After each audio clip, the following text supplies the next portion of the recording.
sebuah senyuman ternyata bisa bikin nyawa kita melayang dan menjadi teror kutukan berantai yang mematikan.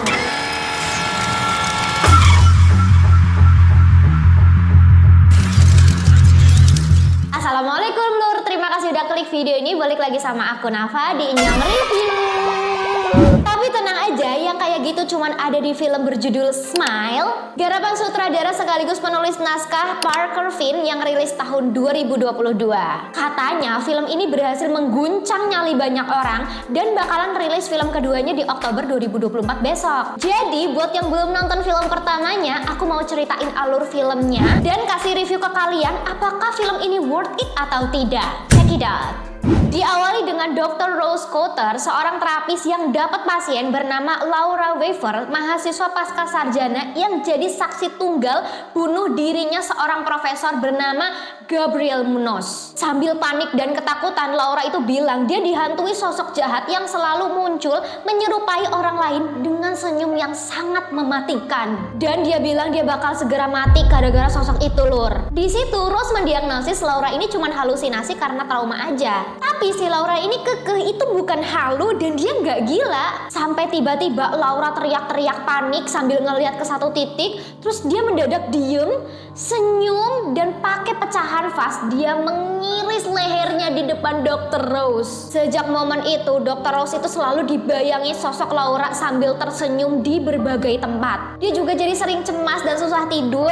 bahkan mengganggu pekerjaannya, yang mana akhirnya bosnya nganggep itu tuh gara-gara traumanya dia karena pasiennya meninggal si Laura itu. Akhirnya Rose pun dikasih cuti 1 minggu, Lur. Hal-hal aneh terus mengganggu Rose, bahkan dia juga kehilangan kucing kesayangannya, Lur. Karena udah stres banget, akhirnya dia menemui mantan terapisnya Dr. Madeline untuk minta obat. Jadi si Rose ini juga punya trauma karena waktu kecil melihat ibunya bunuh diri, guys. Terus ya setelah dia cerita apa yang terjadi, Dr. Madeline ini malah nganggep itu tuh cuman akibat rasa bersalah dan traumanya soal ibunya.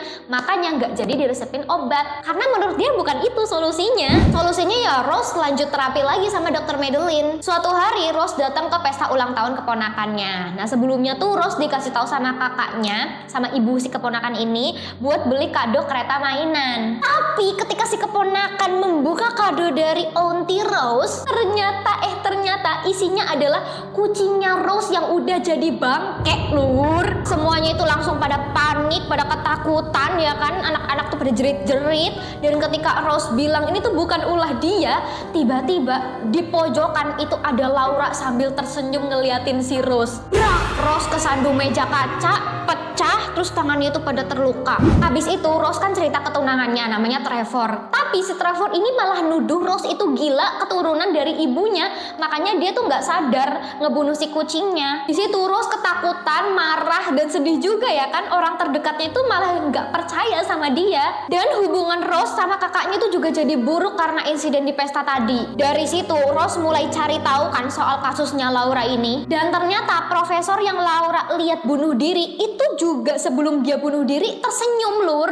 Rose pun datang ke rumah mendiang profesor dan ketemu sama istrinya Victoria. Rose dikasih lihat sketsa yang digambar Profesor Gabriel tentang entitas gelap yang menurut profesor itu berusaha masuk ke dalam dirinya. Dan seremnya ya, Lur, semua gambarnya tuh tersenyum. Terus ternyata Gabriel juga punya trauma soal kematian saudaranya 20 tahun yang lalu. Dan kata istrinya, Profesor Gabriel mulai berperilaku aneh setelah dia jadi saksi seorang wanita yang bunuh diri di depannya. Karena itulah Rose minta bantuan ke Joel, mantan pacarnya yang juga detektif kasusnya Laura. Nah, di sini pola kutukan itu ditemukan, Lur. Jadi, wanita yang Profesor Gabriel lihat bunuh diri itu ternyata juga seorang saksi dari kasus bunuh diri yang lain. Yang juga sebelum mati, dia tersenyum. Sampai ketemu ada kasus bunuh diri yang di 19 kasusnya, saksi matanya itu juga ikut bunuh diri. Ada satu saksi mata yang masih hidup sampai saat itu, namanya Robert Telly, yang alih-alih dia bunuh diri, dia membunuh orang asing. Ketika dia ngebunuh orang itu itu kan ada saksi matanya. Nah, si saksi mata ini yang akhirnya bunuh diri, guys. Artinya Robert ini selamat dan memindahkan kutukan itu ke orang yang jadi saksi pembunuhannya. Terus pas ketemu di penjara, si Robert juga kasih tahu kan kalau mau selamat dari pola kutukan itu ya harus ngebunuh orang lain dan harus ada saksi matanya. Robert juga bilang entitas itu tuh butuh trauma manusia untuk bertahan hidup. Nah, gara-gara itu ya si Rose ini sempet mimpi ngebunuh pasiennya pakai pisau di hadapan bosnya.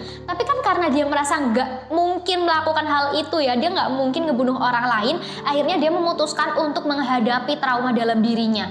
Kayak berharap dengan dia berdamai, dengan dia melawan traumanya itu, si entitas itu tuh jadi nggak bisa masuk ke dalam tubuhnya gitu loh. Terus dia pergi ke rumah masa kecilnya tempat ibunya meninggal. Dan bener aja di sana dia berhadapan dengan si entitas yang menyerupai ibunya. Entitas itu nyalahin Rose dan men-trigger traumanya, terus bilang kayak, kenapa kamu nggak menyelamatkan ibu? Tapi Rose berusaha ngelawan dengan bilang ya itu bukan salahnya, bukan tanggung jawabnya ibunya mati. Habis itu sosok ibunya berubah jadi tinggi, terus kerempeng kayak serem banget lah pokoknya, kayak begu ganjang gitu. Dan dia nyekek lehernya Rose. Nah pas itu Rose berusaha ngelawan, dia ngebakar si makhluk itu pakai lentera minyak. Terus dia lari keluar rumah dan di belakang itu rumahnya kayak udah kebakar gitu kan. Wah. Kemudian Rose langsung pergi ke rumah Joel dan dia minta maaf atas masa lalu mereka dan udah melibatkan dia di situasi ini. Nah lagi haru-harunya ya, tiba-tiba si Joel ini senyum lur. Dan di situ Rose nyadar kalau ternyata dia belum keluar dari kutukan itu. Pas dia kabur keluar rumahnya Joel, ternyata dia keluar dari rumah masa kecilnya dan rumahnya itu masih utuh. Jadi yang kebakaran itu tuh nggak ada. Selama itu dia nggak kemana-mana guys. Di situ Rose ngelihat Joel yang asli mau nyamperin dia. Nah tapi karena Rose ini nyadar dia tuh nggak bakalan selamat dan nggak mau Joel jadi saksi kematiannya, dia pun cepet-cepet masuk ke rumah dan ngunci pintunya. Di dalam si makhluk krempeng tadi muncul lagi lur. Rose kan takut ya, teriak-teriak jerit-jerit gitu. Nah si Joel ini berusaha masuk ke dalam rumah itu. Ketika Joel berhasil ngedobrak pintu dan masuk ke dalam rumah, dia melihat Rose lagi berdiri, tersenyum dan membakar tubuhnya hidup-hidup. Selesai. Itu dia alur cerita film Smile dan sekarang aku mau kasih tahu plus minus dari film ini tuh apa aja. Yang pertama, aku suka film ini membawa trauma sebagai benang merah utamanya. Ini tuh ngasih pesan bahwa mau nggak mau kita tuh harus berani menghadapi trauma dalam diri kita. Karena kalau lari terus, kalau menghindar terus, trauma itu bakal berdampak buruk juga ujung-ujungnya ke diri kita sama ke orang-orang terdekat. Terus plot filmnya juga ketata rapi, logika ceritanya oke, dan di tiap babak itu aku berhasil terus stay nonton buat ngelihat bagaimana nasibnya si Rose. Terus ya lur, aku kepo banget sama entitas itu tuh sebenarnya apa dan wujudnya apa. Karena emang dari awal tuh kan gak dijelasin ya, ini dia setan kah, virus kah, atau apa gitu. Nah ketidaktahuan kita soal musuh yang bakal kita lawan itu juga menambah kengerian film ini lur. Terus ketika di babak akhir penjelasannya itu sangat berterima dan aku puas banget. Lalu treatment horornya juga efektif dan berhasil bikin aku merinding. Konsep senyum yang jadi ekspresi kematian itu tuh bener-bener nyerang psikologisku lur. Jujur ya, kenapa aku baru ini nonton film Smile, karena dari dulu aku tuh belum berani ngelihat trailernya aja takut lur. Tapi demi kalian aku melawan ketakutan itu. Love you gak sih? Nah jump scare-nya itu meskipun beberapa ketebak ya, tapi aku tetap kaget karena timingnya. Yang aku kira wah ini nih bakal ada sesuatu yang ngagetin nih, tapi ternyata nggak jadi.